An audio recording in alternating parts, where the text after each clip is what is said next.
हाँ दोस्तों, बता दे भोजपुरी का हर एक सिंगर और हर एक आदमी जो कि आज खुश नजर आ रहे हैं तो सिर्फ उसका एक ही कारण है जो कि खेसारी लाल यादव। बता दे खेसारी लाल यादव का जो कि आज जो कि शादी का साल गिरा, जो कि इस मैरिज एनिवर्सरी में जो कि डे मनाया जा रहा है, जो कि यहाँ बता दे बनारस में मनाया जा रहा है। और बता दे उस खुशखबरी में एक सॉन्ग भी लॉन्च किया जा रहा है जो कि काफ़ी अच्छा, जो कि हाई लेवल में जो कि ये सॉन्ग रिकॉर्ड किया गया। और आपको बता दे जो कि इसकी इनके विरोधियों को जो कि देख कर जो कि पसीना छूट रहा है। आपको बता दे जो खेसारी लाल यादव और भोजपुरी का एक से एक सिंगर जो कि इनके जो कि मैरिज एनिवर्सरी में जो कि वहाँ बनारस में जा रहे हैं। और आपको बता दें जो कि इनका जो कि विरोधी है उनका तो भाई शादी जो कि नहीं हुआ, हो चुका था।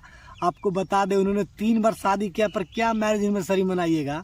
आपका तो कोई है ही नहीं इस दुनिया में, सिर्फ माँ बाप के अलावा। आप बताइए कि आप मैरिज एनिवर्सरी किसके साथ मनाइएगा? आप तो 3 लोग को छोड़ दिया है शादी करके। आपको बता दे भोजपुरी का एक से एक सिंगर वहाँ जा रहे हैं और आप लोग को भी जो कि एक बार खेसारी लाल यादव से मिलने का मौका दिया जा सकता है, तो आप लोग भी जाइए और खेसारी लाल यादव से मिलिए बनारस में।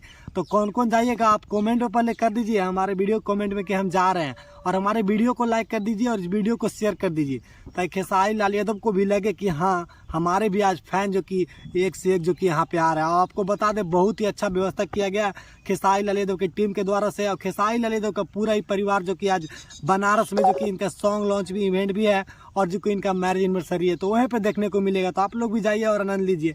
तो चलिए फिर मिलता है अगले वीडियो में, तब तक के लिए यहीं पे अंत करते हैं इस वीडियो को।